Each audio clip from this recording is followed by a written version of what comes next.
అమరావతిలో తెలుగుదేశం పార్టీ రాజ్యసభ అభ్యర్థులు తమ నామినేషన్ పత్రాలను అధికారికంగా దాఖలు చేశారు.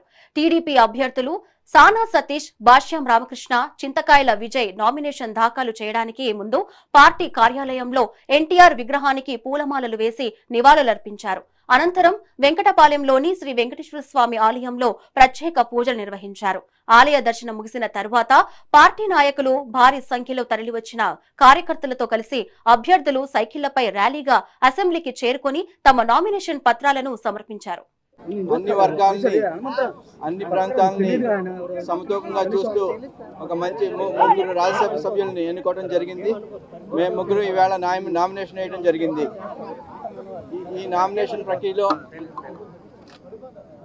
మా పార్టీ మా మీద ఉంచిన బాధ్యతల్ని మేము సమర్థవంతంగా నిర్వహిస్తామని చెప్పి తెలియజేస్తూ, తెలుగుదేశం పార్టీ ఎప్పుడు అన్ని ప్రాంతాలని, అన్ని మతాలని, అన్ని కులాలని సమానంగా చూస్తుంది.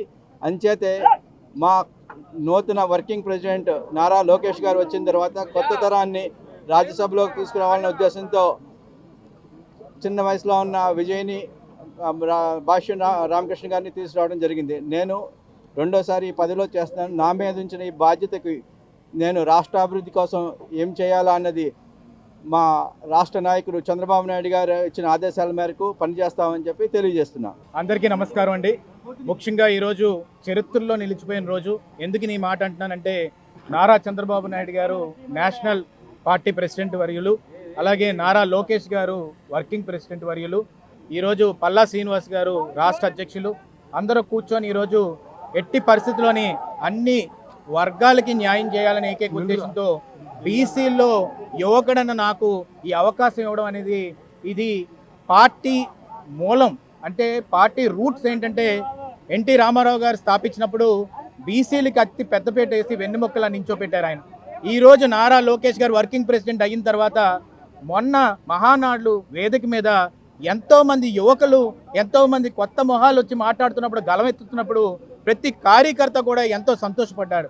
ఈరోజు నేను కష్టపడినందుకు బీసీ సామాజిక వర్గం నుంచి నన్ను నారా లోకేష్ గారు, నారా చంద్రబాబు నాయుడు గారు తను పెద్దల సభలో మాట్లాడాలి, తన గలం ఎత్తాలని చెప్పి ఈరోజు ఆలోచించారంటే, ప్రతి ఒక్క కార్యకర్త, ప్రతి ఒక్క తెలుగుదేశం పార్టీ నికాసైన నిజాయితీ అయిన కార్యకర్తలందరూ కూడా భుజస్కంధాల మీద జెండా మోసిన ప్రతి ఒక్కడూ కూడా ఈరోజు మా ముగ్గురిని చూసి గర్వపడుతున్నారని చెప్పి సందర్భంగా మీ అందరికీ సవినీయంగా మనవి చేసుకుంటున్నాను.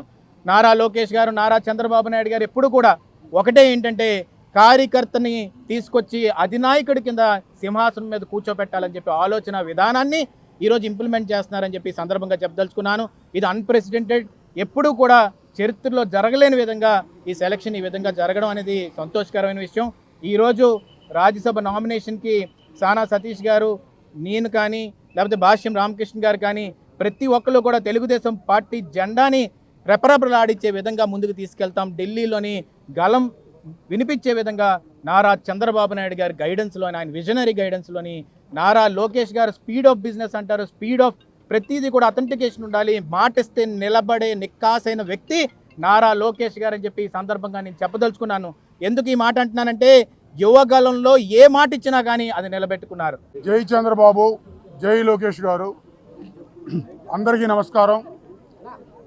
ఈరోజు రాజ్యసభలో పెద్దల సభలో అడుగుపెట్టే అవకాశం కల్పించినందుకు ముందుగా ఆ జాతీయ అధ్యక్షులు, ముఖ్యమంత్రి వర్యులు శ్రీ నారా చంద్రబాబు నాయుడు గారికి, వర్కింగ్ ప్రెసిడెంట్ మా విద్యాశాఖ మంత్రులు నారా లోకేష్ గారికి నా కృతజ్ఞతలు తెలియజేస్తున్నాను.